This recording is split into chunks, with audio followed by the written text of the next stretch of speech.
So, here we go again. Number 60, the Darkness to Light Godcast. Welcome back again if you're joining me. And number 60, again, the number feels quite significant. It feels a wee bit different, this one. I kind of felt like it was needing something special as I kind of pondered it from the kind of series we've had running. The love of God, the light of God and the grace of God I've been talking about, and just trying to kind of my take on that kind of stuff, and as always with this, explaining what it is that I'm doing, explaining the sense, if that's what you want to call it, that I'm making out with this way of living and being, that I'm obviously loving myself, but I'm also teaching as well and sharing with people with the intention to help people find relief, find answers, find solutions, find themselves, absolutely. And the journey and the way that it's unfolding and the way I suppose even like the Godcasts are coming through, it's always a direct reflection of where I'm at. It's always a reflection of what's going on in my life. That's why it feels quite easy. I'll be honest and say that I enjoy doing these now in a way that I kind of hoped I would, but probably never imagined that I would. As difficult as they were right at the very beginning, even trying to talk in front of a camera is something as kind of staged as this. It took me a long time to kind of find a way of doing it and being easy with it, and now thinking about it now, I'm getting to the point where I'm actually I'm quite comfortable doing it. Enjoying it's maybe too strong a word. I like the challenge of it. I like doing it. I like when it goes in a way that I've hoped that it will, and I've been able to convey the information or the inspiration, whatever's coming through. And the easiest way has always been just to talk about where I'm at.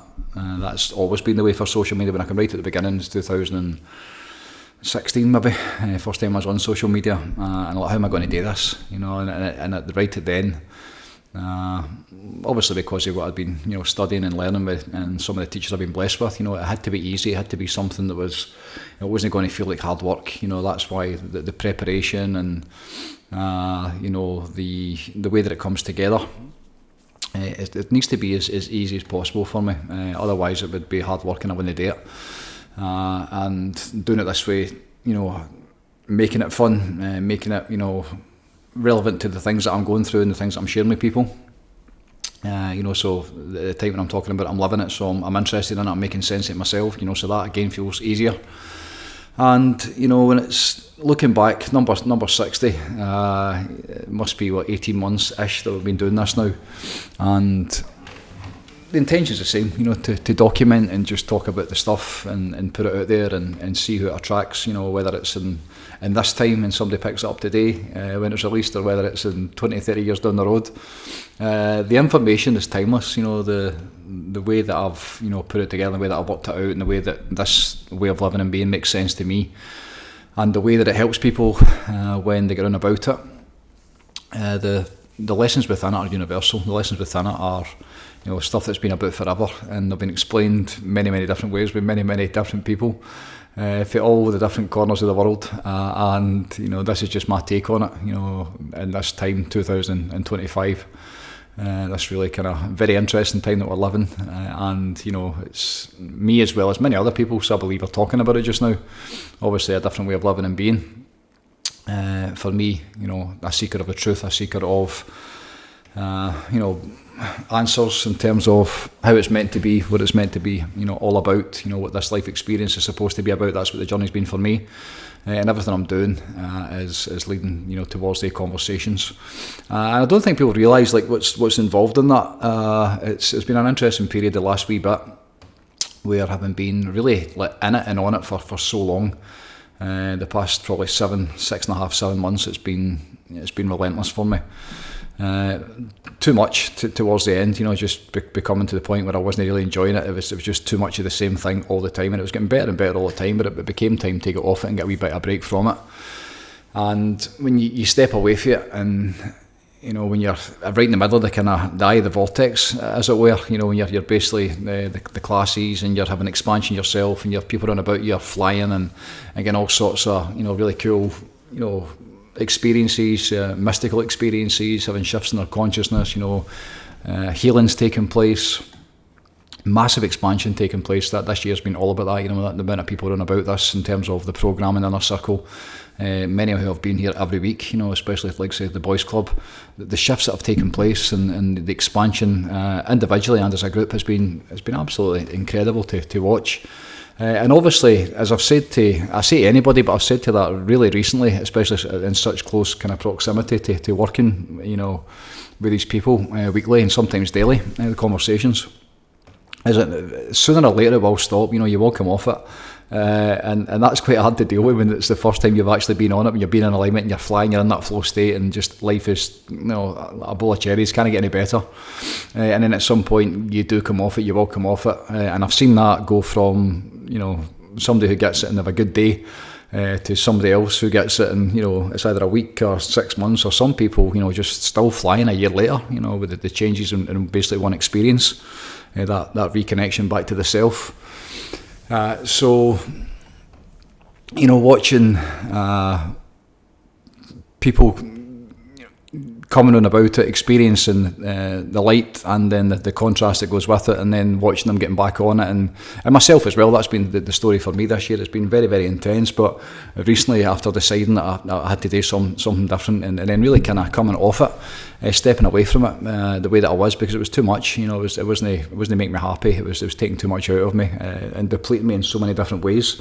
So, and that'll come again. That's a great thing with this. I'm making sense of this as I'm going along myself. I'm a human being, a man in this life, try to survive and make my way through it, and at the same time, the spiritual journey is so intense, and every now and again you just need to back away from it, and especially what I've given over the years, towards that, and especially probably the last couple of years, it's been really intense, so it's been nice to kind of step away from it, and one of the things that I'm really, again, where you're at, you'll determine what you're getting, and what you're picking up from different, whether it's an event or whether it's, a get-together. But when you've got the same thing as we have over the last, 3 months we've been doing it now, been in Glasgow at the yoga barn, the reconnection, which has been fantastic. It's been absolutely brilliant. Again, just a couple of Friday, was that 2 weeks ago? This Friday, just an incredible experience, and when you're away from it, when you're not really on that the way that I've been, like consistently every single day, twice a day, the entire year, when you step away from it and then you get back into that environment at the end with the meditation, and interesting as well, we finished off a meditation with the kind of the group, the programme members and the general public, and then right at the very end, between 10 and half past, the good people at Yoga Barn allowed us to stay an extra half hour and basically have just like a get together, like a satsang, just the programme members, the kind of to be in the company and the presence of each other.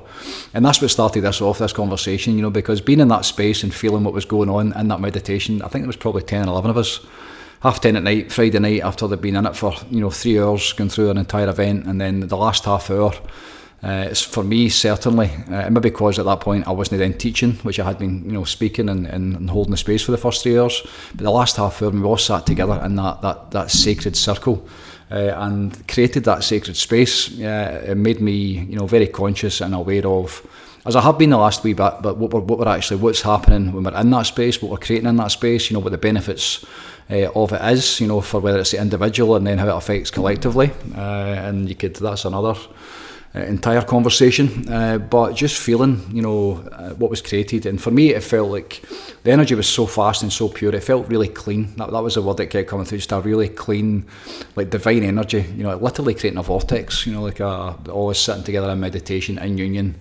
Not a thought could be felt. It was just heart coherence with people that know what they're doing, people that have got meditation practice, people that have experienced the divinity that's inside of them, every one of them.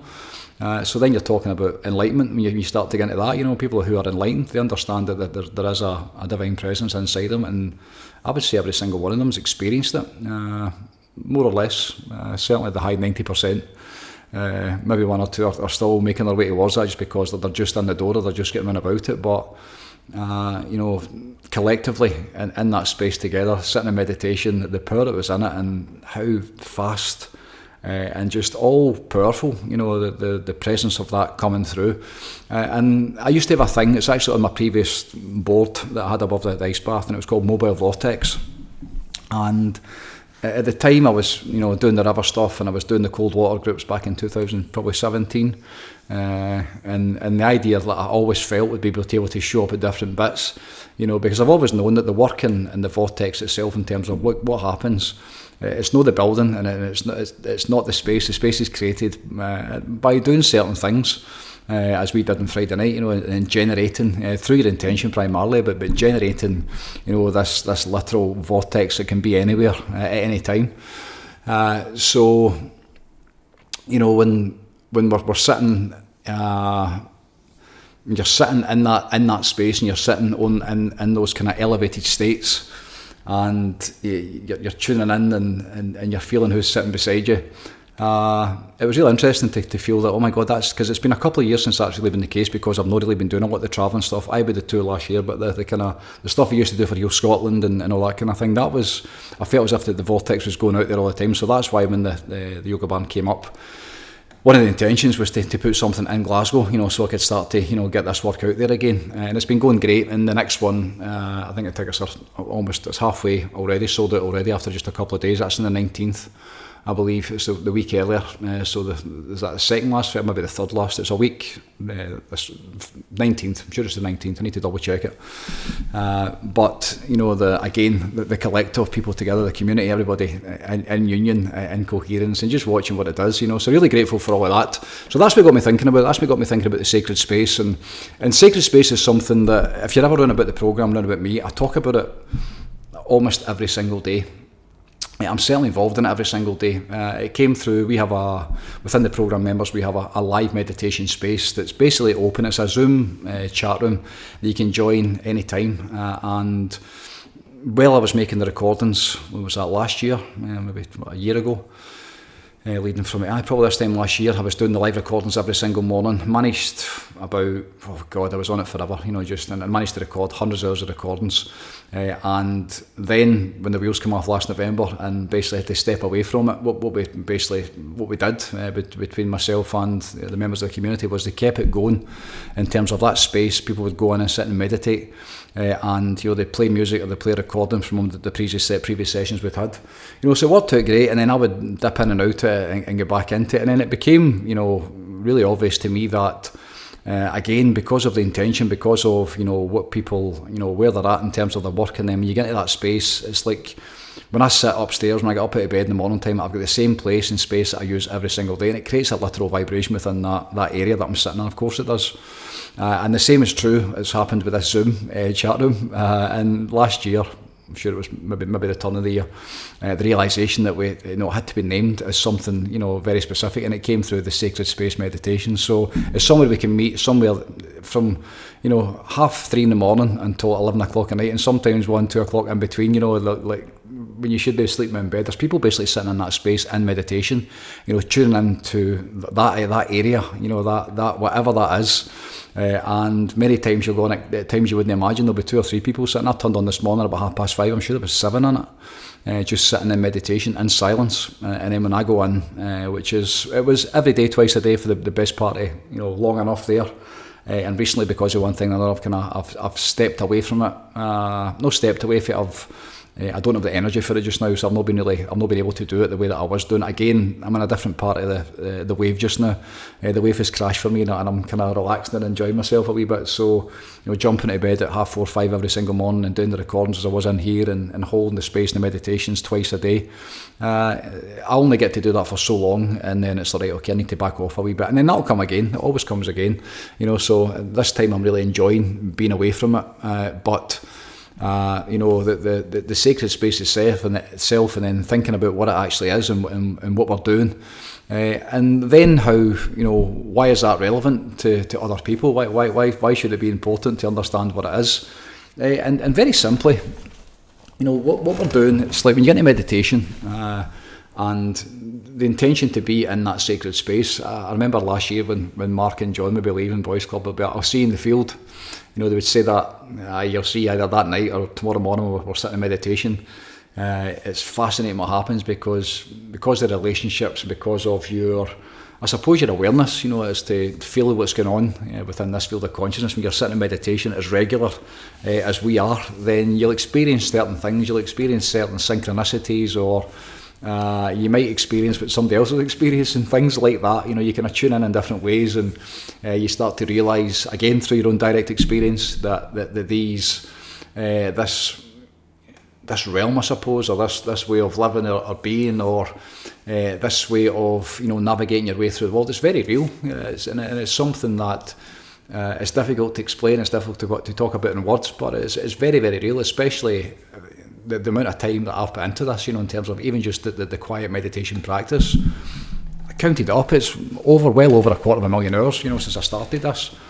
So when you spend that much time in silence, and you spend that much time seeking God and learning about what the divine is, and and training yourself and quieting the mind and opening up the heart and the soul, and going on that internal journey to try and find the true self and try and find that divine essence that because you've read about it and you've seen and the greats have been talking about it, that it's carried inside of you. When you finally get that and you experience that, then the whole world changes. So that's the intention with it. The intention is to go in and to experience a different way of living and being. Everybody, almost everybody is in the exact same place in this world, especially in the Western world. The East have maybe got it a wee bit different, but you look at the world and you see the space that the unsacred space that most people are in all the time. They're in their head, for one, they're in their intellect, they're in their mind, and they're kind of like runaway trains, because they're just doing the same thing every single fucking day. Eating the same foods, drinking the same crap, watching the same stuff, listening to the same shit on the way to work, the same drama, the same noise, the same... And it just becomes, a kind of... and then that's with the way that it's set up, and it's this survival state of, obviously very, levels in terms of consciousness, ego level of consciousness, so me identifying as the Jim, the dad, the worker that needs to put food on the table, needs to provide for the family, and needs to worry about what's going on with inflation, the price of stuff at the supermarket, when I'm getting my next holiday, what Fitbit team I support, if I'm going for a few pints with the boys at the weekend, it's that level of existence where you're just basically making your way through life, for one holiday to the next, or for one unconscious moment in terms of you're just going through your life and just not really aware of anything other than this is what I do, my job, my family. There's no very intellect driven, so not a lot of time spent in contemplation or reflective thoughts. You're just basically navigating your way through it, and that's no disrespect to anybody. That's where everybody starts. That's where I was absolutely for the longest time, and to even watching people at that place, which is the majority of people, seeing the challenges that brings up. Hopefully none for anybody for the entirety of their life, but at some point down the road, especially when you start to get older, when you've maybe had all this stuff, or you've had the successes or the failures, or you've had life experience that forces you in some ways to ask different questions, then once you've been on this planet long enough and you've seen the way that it goes together, then hopefully at some point, for me certainly, you want to start asking questions, you want to start asking bigger, deeper questions, which again might never be the case of the way for some people, and that's fine, but certainly for me, and again knowing what I know now and having stood on two sides of the fence, seeing the two sides of the coin of that level of existence and that way of doing things, and then obviously the changes that I've made, and now when I see people coming in, and understanding, through, again, direct experience. I keep saying that because it's so important. Nobody can give it to you in books, and nobody can talk about it and let you, know what they've experienced. You need to experience it yourself. And, when you watch that happen, when you watch people coming in, I used to get a lot with the Friday night in. Friday night in was brilliant because people would come in, they think they're coming for an ice bath, and then inside an hour and a half I'm talking about God and enlightenment. And there's tears, and people are, bringing up traumas and reconnecting back to themselves and feeling grateful for, their mum or their dad or their wains, or in ways I've never done before, and it was almost like a hidden punch, it was like almost like a sneak attack, where they would come in with a loaded ice bath, and then the breath was great, but once I started really getting into the breathing and started really opening up with it in terms of what I was doing, every single time it was like, we're going to meditation here, you're going to experience union with God, that's the plan, why not, let's get it, so watching all of that in different ways that it's came through over the years, and how it's came together. When people eventually, when they start to understand what meditation is, and they go through and get the feeling and get the experience of meditation, and really, really important, I'm putting a lot more time into this now, is making sure that when they leave here, they have the ability to get back there on their own, which a lot of the times, the best way to do it, if that's that way of being guided is a way that it gets you, then, the program recordings, whether it's a program like the program itself, hundreds of hours, that's a great way of doing it. But again, self-reliance, if you don't need that, if it's you can do it in silence. The way that I did it, the first 18, 19 years was all silence, just sitting in silence. So every single night, just God's one and only voice is silence, just sitting in my heart, and let me tell you, it's not quiet once you get into it. Once you start to feel, you almost see in a different way. You see with your intuition and your feelings and your gut, and obviously the sensations in your body as well. Absolutely, all of that stuff. So this internal journey, and the reasons for getting around about it, and the reasons for learning it, and the desire to bring this practice into your life, it's something that I believe every single human being should at least have an option of experiencing it just once. Just get it once, try it once, and then see if you like it or not. And that's what I'm trying to do. The intention is to basically give people the take them through it from completely cynical, don't care, I'm doing great, fucking leave me alone. Life can't get any better. I've got the money, I've got the toys, I've got everything. But it's just fascinating when you get a different perspective, and you get through something like functional breathing, and that's easy to sell to people, because who doesn't want to learn to breathe properly when you understand the benefits of it? Who doesn't want to affect their immune system or their nervous system, or sleep better, or be more alert, or be more present, or be more in the moment, or be happier, or fucking, it never ends. So the breath work is easy. And then for me, as I have been very vocal for the longest time now, it's then from that point, from functional breathing and just feeling good, again, the lower level stuff that's going to help you with your job and make you look better and give you more energy to go to the gym and all that kind of stuff. But then towards the spiritual side, and the benefits that come through that, is the bit that, is a wee bit.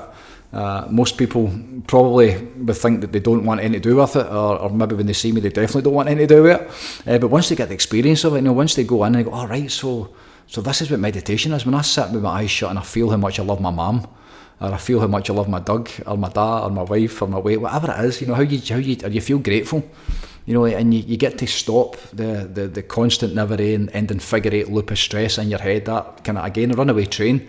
When you switch that off with the functional breath work, and then when you come inside, and you go into this realm, this literal universe inside of you, you're back into your heart and back into your soul, and when you go in there, an entire world, an entire different way of living and being and navigating your way through this life experience takes place. It can do in the very first session.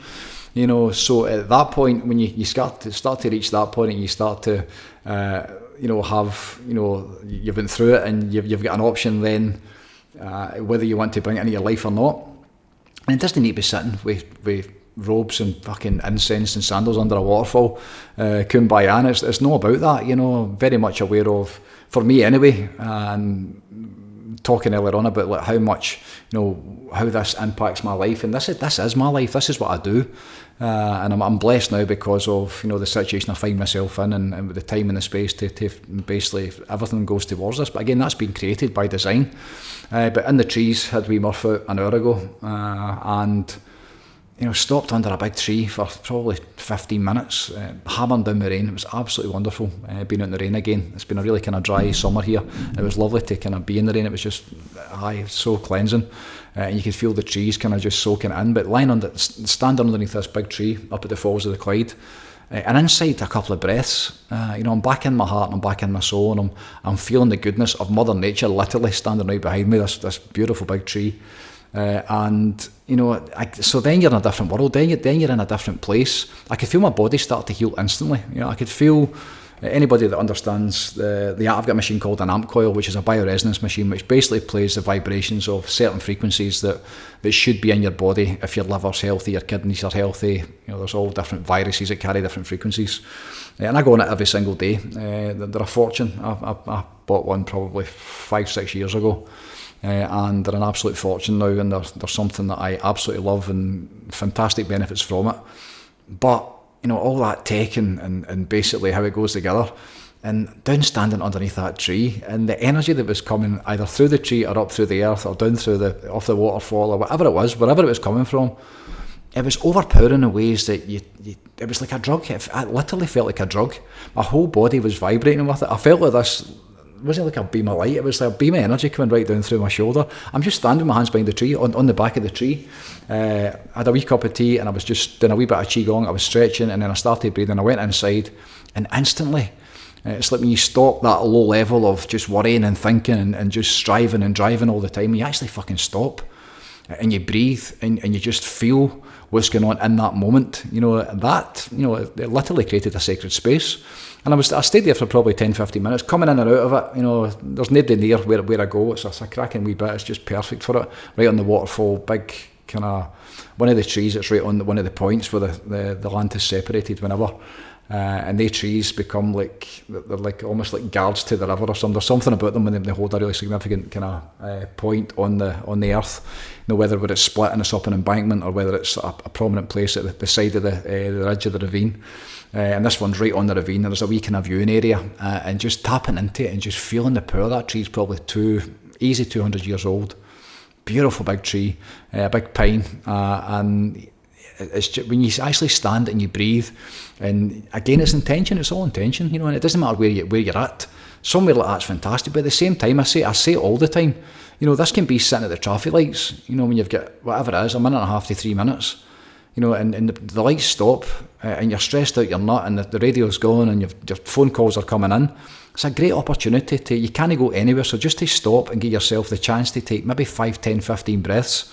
And then, as I always say, the dude behind you in the transit van, he'll be the first to let you know that the lights are ready to go green. So, you can just basically stop with no pressure, and then the difference you'll feel after that is just incredible. So, the sacred space and what we're creating within the vortex, that meditation that's every single day, that literal vortex that we have created, it's so powerful to bring about. It's a kind of thing that, once you understand meditation, once you really kind of get it for yourself, once you start to go in and you start to bring it into your life and you start to make it a practice, and you start to, whether it's your own sacred space you're creating, and the sacred space itself is basically tapping into the field of consciousness. You're tapping into the divine mind, you're tapping into the flow of all creation. The purpose of meditation is to be in union with God. Consciousness is being expressed through source energy, that some people call God, and this field of, like a soup of infinite possibilities and divine information and only goodness and whatever it is, the stuff that you can't see that literally creates the worlds and the universes and everything there's ever been. When you realise your relationship with that and you understand the power of it, and the only thing that's keeping you separate from it is, again, being in that low level state, being in the ego state, being in the need to be right and being angry and eating the wrong foods and not sleeping properly, that kind of way of living and being. So the only thing you need to really do to experience it is to, do less of that and start to be, more in coherence and more in alignment with the divine. And at that point, it becomes a lot easier, because the questions would be, what is the divine? That's why when I take people through breath work, for me, the way that I experienced it was through my feelings, the intelligence of the heart. So how do you feel it? Well, what did it feel like? Because trying to do justice in words is so difficult. One of my biggest challenges on here every single week is trying to explain this stuff in words. And I feel myself getting caught up in it sometimes, and with the best intentions to try and get it out there, the way that I understand it and try to verbalise it. But when it happened to me for the first time, it was very much a case of, what just happened? What did... And it was so overpowering in terms of what I became and what became me, that it had to be my feelings. Because that was an overriding thing, how much it literally blew me away, and I became this feeling that felt to me, the best way I describe it was unconditional love. And again, the next step up for that was, all right, that's why they say, because I'm able to experience this and in fact become it, or it became me, to understand why they say things like God is love. Because for me, it couldn't get any better in that moment. Like divine ecstasy would be the best way to describe it. Becoming that, and understanding the power of that, with becoming that was everything, becoming everything at the one time. And then what did it feel like? It felt like love just love on a level I'd probably never touched before, or had never touched me. So that's always there. The field is always there. The divine mind and consciousness and God is always there. The job then becomes like, what do I need to do to tap into it? And then because of that, the reason you do is take on the power of it. So if you're sitting in meditation, to be in union with God, to take on, the inspiration and the love and the light and the grace and whatever it is that's coming through that field, to be in that place, then the only job is like working out, what you need to do to get there. And that's again what this is all about. I keep talking about intention.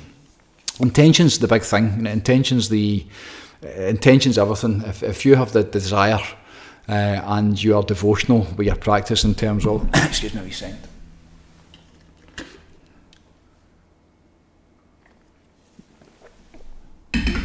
The desire is enough. The desire is everything. The intention to get up out of your bed, if you're called and when you're called, and to be sitting, even if you're listening to this just now, you're on the path. When you hear the word enlightenment, that's you done.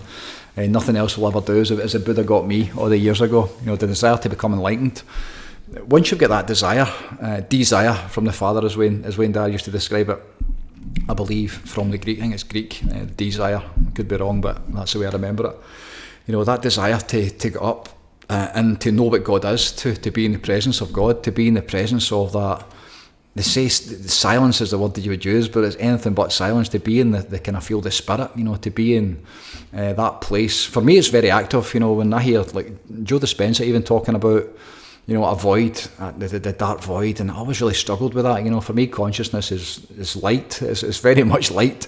The divine love, light, and grace of God. That's the way that I perceive it. Not that I see it, but I can feel it that way.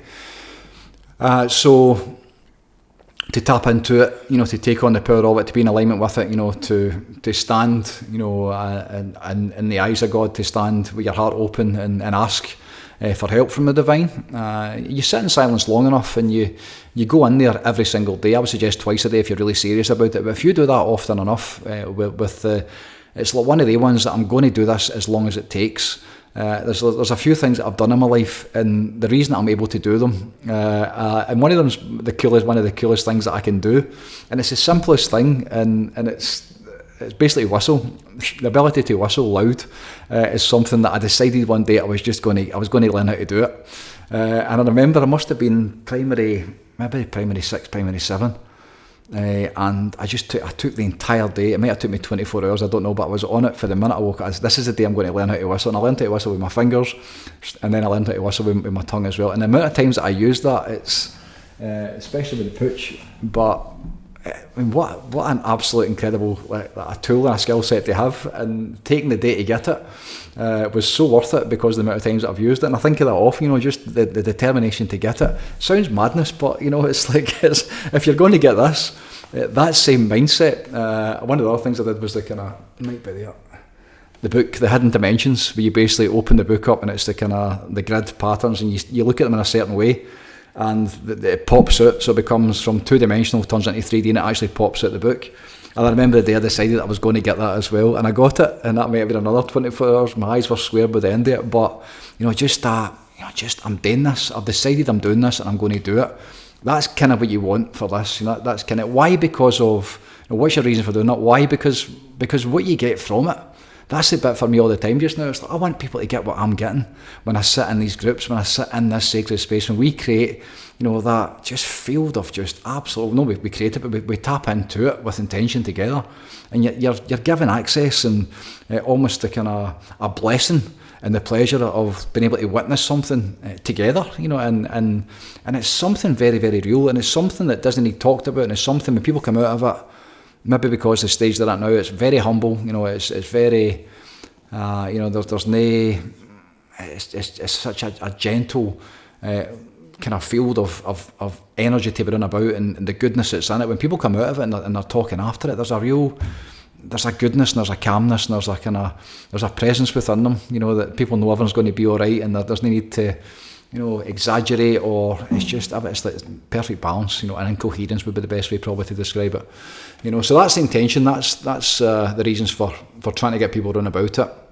With us, when we're sitting in the groups, the intention's everything, but the 9 o'clock prayer is a huge one that we use from Saj Marg, and that's the intention to see your brothers and sisters, there's a quote that they use which I can't actually mind off the top of my head, but it's the intention to see your brothers and sisters making their way through this world in the light and getting it for themselves and bringing the divine love through them. There's a short quote which I'm not going to say it because I can't remember it. So the 9 o'clock prayer is something, even if I've just got 5 minutes, I'll sit for 5 minutes and I'll just see other people as getting it for themselves and working it out for themselves and sending them love.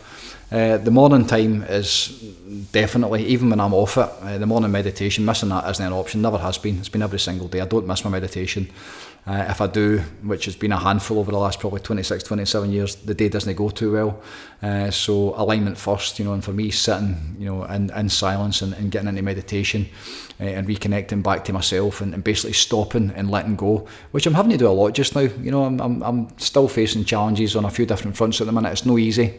Continuously giving thanks for the programme, and I'm just at the ice 20 minutes before I started this, and I'm so grateful for the tools and the techniques to be able to manage, again, the lower self and the nervous system. But when you start to get into the higher stuff, you start to look at the consciousness, the development and your expansion and the spiritual side of things. Without that, and without being able to go in, it was 2 hours this morning, between 5 and 7, I was able to just go in and be in that sacred space, and just the power that's coming through it and being able to tap into it. And because there's different members of the community sitting in it now, it's when you're not doing great yourself, or you're not where you would like to be, it's great to go in and sponge, just basically take the power that's within the group. That's what it's for. There's people in there that have got an abundance of just love, light, grace and goodness and lightning bolts firing through them just now. So when they're in there every single day and you're creating this intentional space and you're tapping into the field, you understand how it works. If you're needing it, which I have been recently, to go in and get it, I think that's why Friday night was so significant. I could actually do with the session myself, so by the time I got to the meditation, I got a chance to stop speaking and just be in meditation with the rest of the group, especially right at the very end when it was just the programme members. It was like, I really need this, this is really powerful and really important to my practice now. That's the best meditations I'm getting. It's not on my own anymore, and that's probably, certainly partly due to the fact of the way the transmission has been coming through Babaji over the last probably whatever it is, 6 months to a year. It's very different for me now in terms of having to get in and get it for myself. I feel like almost every single time I'm doing my meditations now, then certainly the majority of the time, then it's in that sacred space and I'm working and I'm bringing that divine, the essence into the group through him. So very, very interesting. So the power of the group and what it does is different in different ways. It's different things are happening, again, depending on intention. For me, when we sit in a group, when we sit in that, and I've experienced this in the satsangs, where you feel it and you close your eyes, and it's almost like a literal vortex. People just, and some people have seen the exact same things, like standing linked in arms with just light coming out of the hearts and really powerful stuff. And these are people that don't really speak like that, and it's obviously done behind closed doors and it's all sacred, and there's nothing you can say that's too kind of rainbows and unicorns. It's all the truth, certain people and different people are getting the same experience during the session. At that point, then it almost becomes real, doesn't it, when the same people are saying the same things. So the power in that, what it does for you, because we're verbalising, like anybody who's suffering, anybody who's grieving, sending love to the people within the group, and because we know each other personally now, so powerful. But then you start to understand the combined power, of like so many people being in alignment. That great thing for Abraham, one person in alignment is more powerful than millions who are not. That was my quote, one of my quotes. And I always used to wonder what would happen with more than one person, more than just myself in alignment. And now, on Friday night there, 10, 11 people in alignment. And one of the things, the power that was in it, and how clean and just all powerful would be the best way to describe it.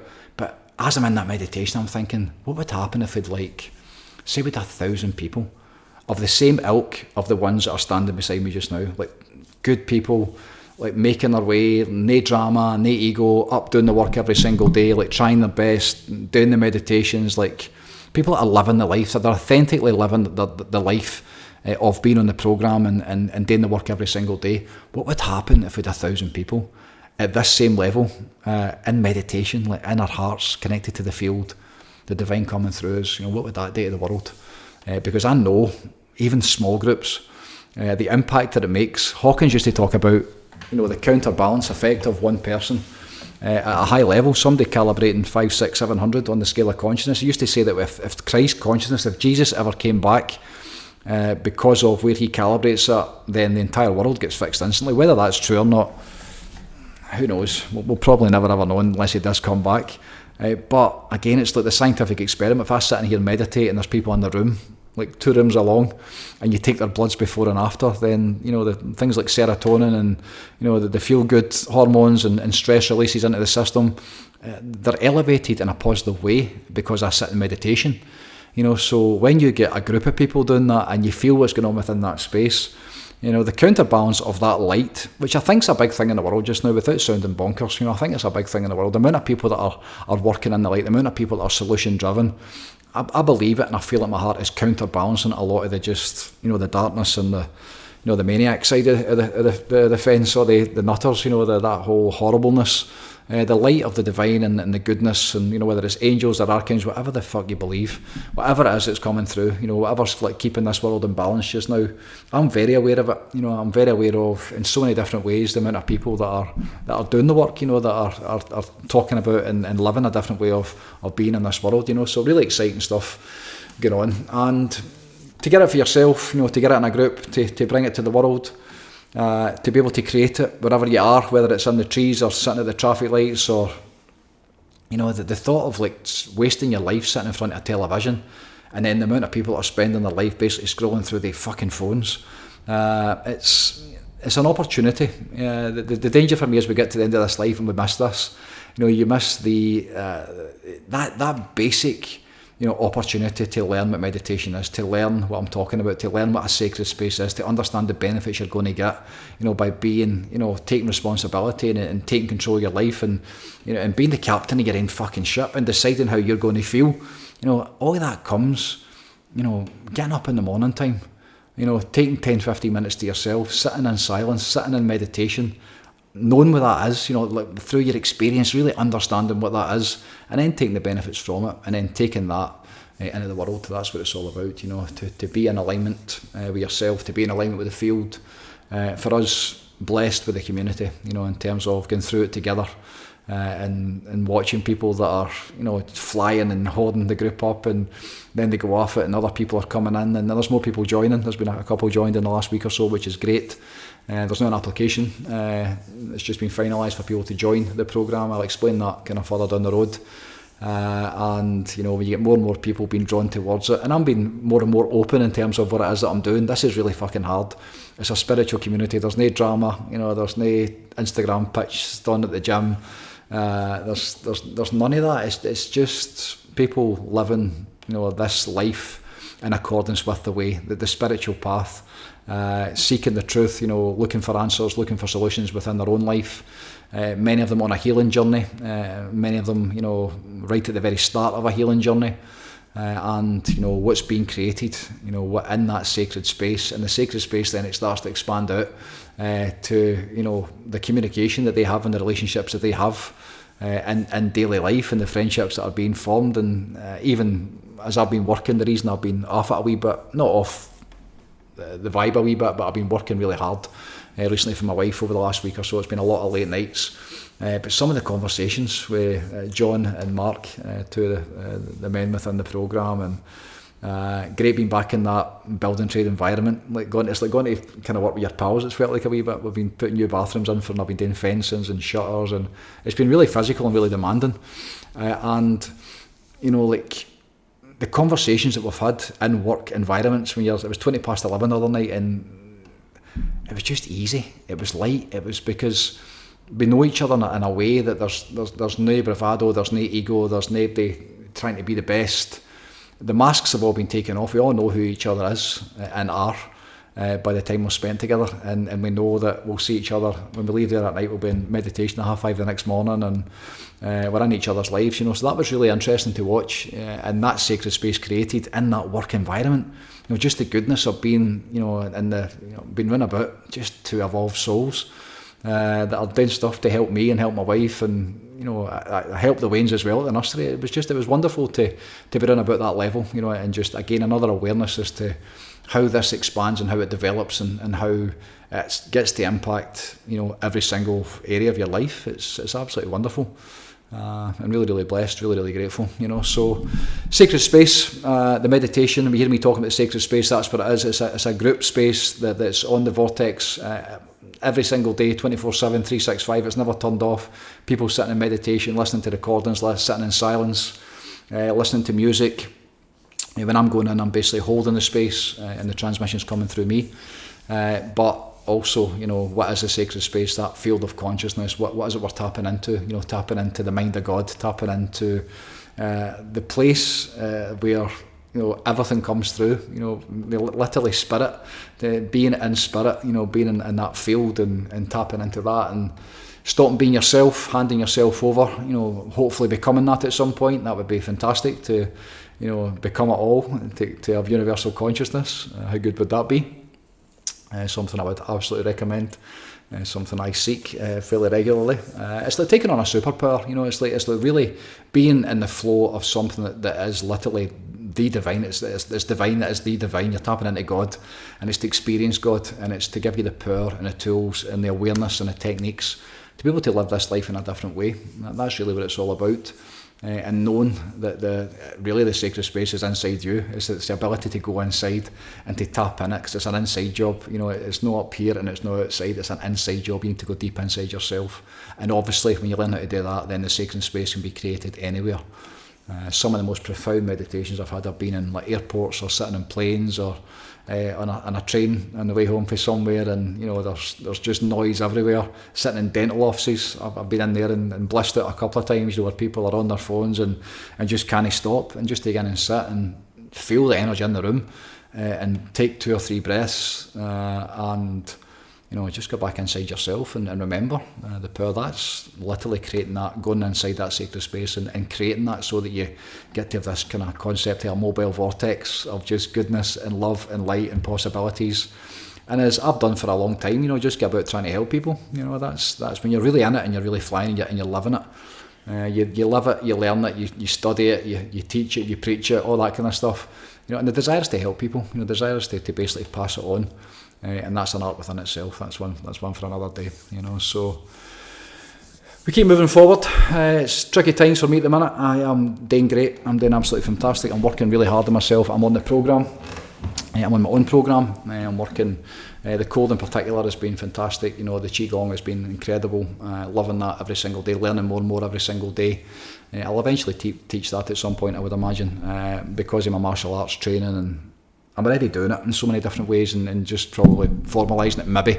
We'll see how it goes, and really grateful for those that are beside me, and those that are on the journey with me, and those that are, spending this life experience, going through it together within the community, within the sacred spaces. Without them, it wouldn't happen. It's I'll be back to the way it was before. It was just me.